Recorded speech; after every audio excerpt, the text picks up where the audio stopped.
ये है अद्भुत रहस्यमयी कहानियों की दुनिया का प्रवेश द्वार।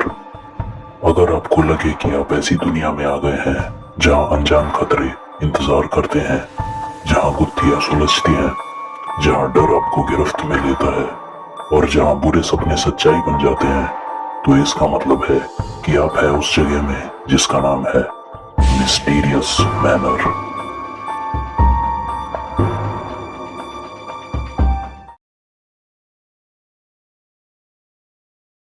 मैडम नीचे उतर जाइए, आप जिस पर खड़ी हैं वह किसी की समाधि है। लेकिन अपने भारतीय गाइड द्वारा बार बार समझाने पर भी रीता अपने नाचने का वीडियो बनाती रही।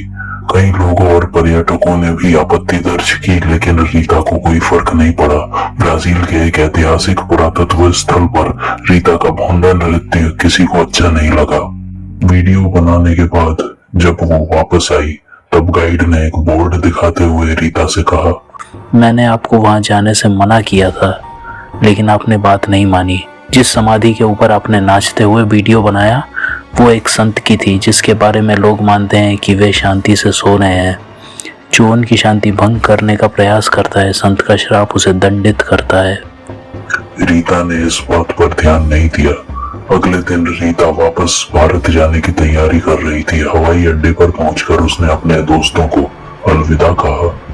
उसकी यात्रा ठीक रही, जहाज की सुरक्षित लैंडिंग हुई। एक हफ्ते बाद रीता अपने देश की धरती पर मुंह बनाते हुए कदम रख रही थी।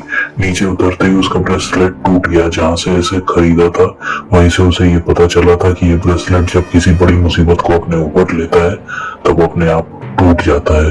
वो मनी मन सोचने लगी, क्या मुझ पर कोई मुसीबत आई थी जो इसने अपने ऊपर ले ली? क्या मैं जिस प्लेन में थी वो क्रैश हो सकता था? क्या सचमुच श्राप मेरा पीछा कर रहा है? उसकी सहेली ने उसे समझाया कि वो बेकार में ही अपना दिमाग खराब कर रही है। एयरपोर्ट से निकलने के बाद उसने कैब बुलाई। कैब में बैठे बैठे उसने घर पर फोन करके बताया कि वो देश वापस आ चुकी है और फिलहाल अपनी सहेली के घर जा रही है। थोड़ी देर से घर आएगी, जबकि सच तो ये था कि वो अपने एक बॉयफ्रेंड के घर जा रही थी उसे सरप्राइज देने। उसने अपने बॉयफ्रेंड को फोन किया और कहा, सॉरी रोहन, मेरी फ्लाइट मिस हो गई, वरना मैं सबसे पहले तुमसे ही मिलने आती। अब मैं दूसरी फ्लाइट का इंतजार कर रही हूँ। इट्स ओके, अच्छा ही हुआ। वैसे भी मैं थोड़ा काम से बाहर था। तुम जब भी आओ मुझे कॉल करके बताना, तुम्हारे लिए एक सरप्राइज है। वैसे मेरे घर की एक चाबी तुम्हारे पास हमेशा रहती है ना? हाँ। तो ठीक है, जब भी आओ तो प्लीज फोन करके बताना, मैं खुद ही तुम्हें लेने आऊंगा। तुम खुद मत चली जाना। क्यों?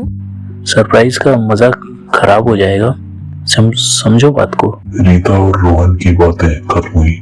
रीता मनी मन उत्सुक थी कि रोहन ने उसके लिए क्या सरप्राइज रखा है। थोड़ी देर बाद रोहन का घर भी लगभग आ ही गया था। तभी ड्राइवर को बीच रास्ते में अचानक से ब्रेक लगाना पड़ा, क्योंकि गाड़ी के सामने एक बच्चा आ गया था। इससे घबराकर रीता ने टैक्सी वाले को पैसे दिए और खुद ही पैदल सामान लेकर निकल गई। जैसे ही वह रोहन के घर के सामने पहुंची, दो कुत्तों ने जोर जोर से रोना शुरू कर दिया। उन्हें देखकर रीता को गाइड की बात याद आई।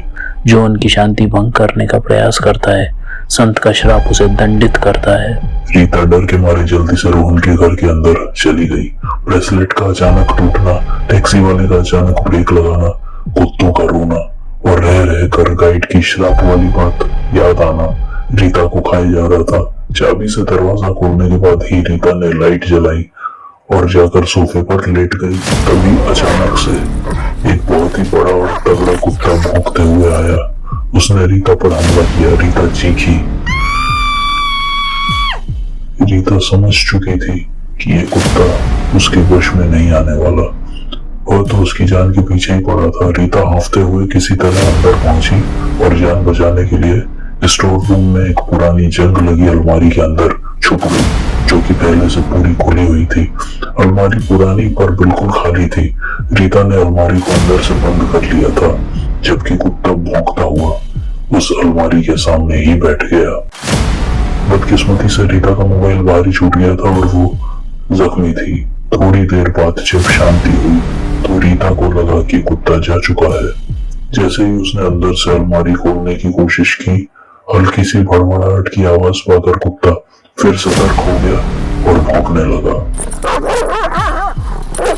रीता को पता चल गया कि कुत्ता अब भी अलमारी के सामने ही बैठा है।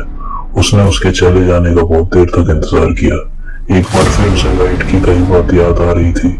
उसे पूरा विश्वास था कि संत का श्राप उसे ही दंडित कर रहा है, वरना अचानक कोई कुत्ता इस तरह आकर उसकी जान के पीछे क्यों पड़ता। अगले दिन रोहन के घर से रीता की बदबूदार लाश बरामद हुई। पुलिस ने छानबीन की और रोहन से पूछताछ की। रोते हुए रोहन ने बताया, सर उसके पास मेरे घर की एक चाबी रहती थी। मैंने उसे सरप्राइज देने के लिए पिटबुल खरीदा था और उसे कहा था कि वो अकेले घर पर ना जाए। इस कुत्ते की यही खासियत है कि अपने मालिक की गैर मौजूदगी में किसी भी अजनबी को चोर समझकर हमला करता है। उसने मुझसे कहा था कि उसकी फ्लाइट मिस हो गई, इसीलिए वो दूसरी फ्लाइट से आएगी। मुझे तो यही लगा था कि वो बाद में आएगी और जब भी आएगी मुझे एयरपोर्ट से फ़ोन करेगी ताकि मैं उसे लेने जाऊं। मुझे नहीं पता था कि मुझे सरप्राइज देने के लिए वो ऐसा झूठ बोलेगी और खुद ही घर पर चली जाएगी। अगर मेरे साथ होती तो मेरा कुत्ता उस पर हमला नहीं करता। पुलिस ने कहा। तो कुल मिलाकर जो बात सामने निकल कर आई है उससे यही पता चलता है कि आपकी गैर मौजूदगी में आपके कुत्ते ने आपकी दोस्त को चोर समझकर हमला किया, जिससे बचने के लिए उसने खुद को एक अलमारी में बंद कर लिया। उसका फोन भी बाहर पर्स के साथ छूट गया। कुत्ता तो दूसरे कमरे में चला गया, पर रीता डर के मारे बहुत देर तक नहीं निकली और जब निकलने की कोशिश की तब अलमारी पुरानी और जंग लगी होने की वजह से एक बार जो बंद हुई तो खुली ही नहीं। इस वजह से उसका दम घुट गया और वो मर गई, जबकि आप घर से पूरे दिन बाहर रहे। We are sorry for your loss mister Rohan, please take care. इस घटना का असर रीता की सहेली के मन पर पड़ा। श्राप हो या श्राप का डर, दोनों ही जानलेवा होते हैं, ये उसने अच्छे से जान लिया था। यदि कहानी पसंद आई तो लाइक और सब्सक्राइब करें। धन्यवाद। मिलते हैं अगली बार फिर किसी नई रहस्यमयी कहानी के साथ। रहस्य, रोमांच, डर और अनिश्चितता की दुनिया में, जिसका नाम है मिस्टीरियस मैनर।